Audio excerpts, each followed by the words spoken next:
வருஷமாக ஒருத்தரும் வரல, இப்போ வரைக்கும் வந்து பூஜை பண்ணல. வர்றா ஆற்றுக்கு நடுவில் ஒரு கோவில், கிராம மக்கள் எல்லாம் சேர்ந்து கட்டினது தான் இந்த கோவில். இலவசமாக அன்னப்பிரசாதமும் நடந்துச்சு, எல்லாமே நல்லா தான் நடந்துச்சு. ஆனால் வருமானம் வந்தபோது இங்கே சுற்றி உள்ள கிராமங்களுக்கு இடையில் ஒரு கேள்வி எழுந்துச்சு, இந்த கோயில் யாருக்கு சேர்ந்தது? பக்தர்கள் எல்லாம் என்ன பண்ணுறாங்கன்னா, குங்குமம் மஞ்சள் எல்லாமே மேலே மேலே போட்டு அதுக்கு மேலே பால் அபிஷேகம் நெய் அபிஷேகம் எல்லாமே அங்கேயே பண்ணி சிவனை அந்த மாதிரி பண்ணி வச்சுருக்காங்க. அப்போ இருந்து பார்த்தீங்கன்னா இந்த கோயிலில் நிரந்தர பூஜாரியே இல்லாமல் நிற்குது. ஆனால் ஒருத்தர் மட்டும் பெங்களூர்லேருந்து வந்து இங்கே பூஜை செஞ்சுட்டு போகிறாரு. எப்படி எதனாலன்னு ஃபுல் வீடியோ பாருங்க. வாங்க வீடியோக்குள்ளே போகலாம். நீங்கள் ஃபஸ்ட் டைம் வீடியோ பார்க்குறீங்கன்னா மறக்காமல் சப்ஸ்கிரைப் பண்ணிக்கோங்க, பெல் பட்டன் தட்டிக்கோங்க. இந்த மாதிரி வீடியோ நீங்கள் மிஸ் பண்ணாமல் இருக்க. வணக்கம் நண்பர்களே, இப்போ நான் எந்த கோயிலுக்கு வந்திருக்கேன்னா ஜலகண்டேஸ்வரர் கோவிலுங்க. இந்த கோயில் பார்த்தீங்கன்னா தர்மபுரி, கிருஷ்ணகிரி, தேன்கனிக்கோட்டை, ஒசூர் இங்க இருந்து 35 கிலோமீட்டர் டிஸ்டன்ஸ்ல சென்ட்ரல இருக்கிற உத்தனப்பள்ளி தொட்டமெட்டரை இந்த கிராம பகுதியில் இருக்கிற கோயிலுக்கு தாங்க நான் வந்திருக்கேன்.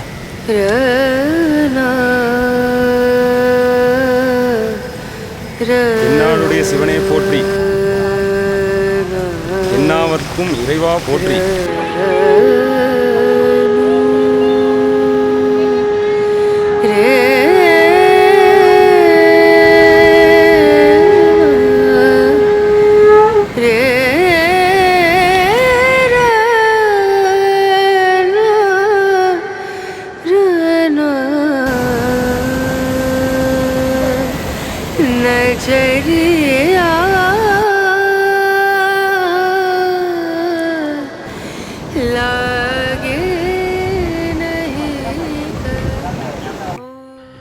இங்கே உள்ள ஊர் மக்கள் எல்லாம் சேர்ந்து தாங்க இந்த கோயிலை கட்டியிருக்காங்க.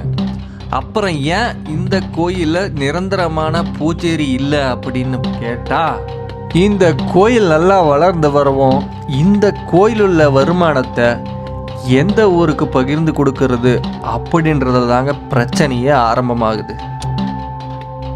இங்குள்ள ஊர் மக்களெல்லாம் சொன்னது பூஜேரி கிடையாதுன்னு. ஆனால் நான் அங்கே போன உடனே கோயிலிருந்து மணி ஓசை வந்துச்சு, பூஜாரியை பார்த்தேன். பூஜாரி இல்லைன்னா பூஜாரிக்கிறாங்க. அவனுக்கு ஏதோ நம்மகிட்ட இப்போ பிரதோஷன்றனால ஆள் இருக்காங்களா? இல்லைங்க, யாரும் பூஜாரி இல்லைன்னாங்க. ஆனால் சரிங்க சரிங்க சரிங்க. அக்கா சொல்லதான் எங்களுக்கு தெரிஞ்சு ஏதாவது விசேஷனா ஒரு பூஜாரி வந்து இங்கே பூஜை பண்ணுறாரு அப்படின்னு சொல்லவும், சரி இங்குள்ள பூஜாரிக்கிட்டேயே கேட்கலாம் என்ன நிலைமை, எதனால் இந்த சூழ்நிலை சிவன் கோயிலுக்கு அப்படின்னு கேட்கலான்னு பூஜாரிக்கிட்டே கேட்டேங்க. நீங்களே கேளுங்க பூஜாரி என்ன சொன்னாருன்னு. சாமி, உங்கள் பேர்? என் பேர் உதய். இந்த கோயில் பூஜாரி நீங்கள்? இல்லை, இந்த கோயில் பூஜாரி இல்லை. பூஜாரியே இல்லை. நான் ஒரு 2 வருஷம் பின்னாடி வந்தேன் இங்கே. அப்போ வந்தபோது ரொம்ப மோசமான நிலைமையில இருந்துச்சு. என் சிவனை பார்க்க அந்த டைமில் எனக்கு பிடிக்கல. அப்போலேருந்து எப்போ டைம் கிடைக்குது அப்போல்லாம் வந்து என் சிவனை நீட்டாக அபிஷேகம் பண்ணி க்ளீன் பண்ணி அபிஷேகம் பண்ணி அதுக்கப்புறமா நான் கிளம்புவேன். இந்த கோயிலுக்கு பூஜாரி கிடையாது.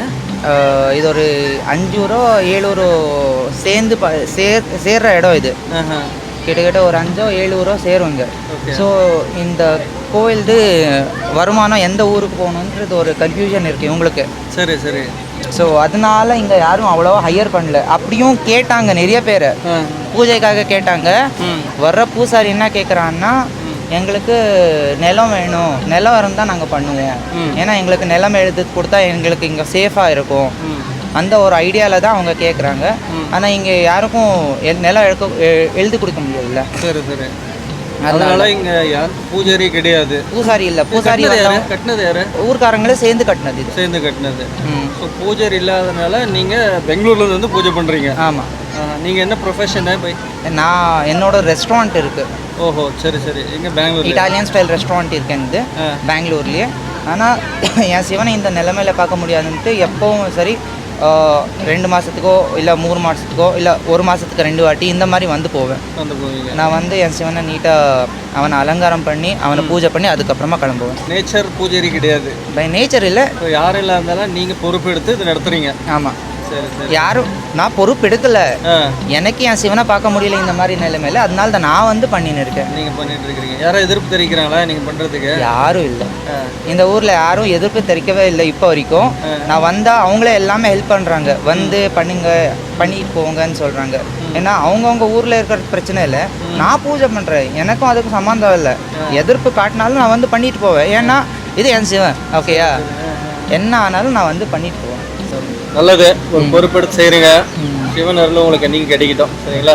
நன்றி சுவாமி. சிவா. இன்னைக்கு இந்த கோயிலோட நிலைமை இதுதாங்க.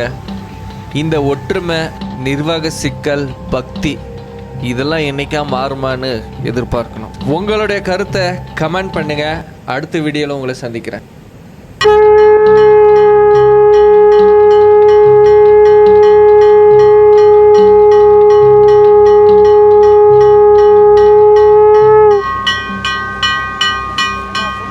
ஃபஸ்ட் டைம் என் வீடியோ பார்க்குறீங்கன்னா மறக்காமல் சப்ஸ்கிரைப் பண்ணிக்கோங்க, பெல் பட்டனையும் தட்டிக்கோங்க. இந்த மாதிரி வீடியோ நீங்கள் மிஸ் பண்ணாமல் இருக்க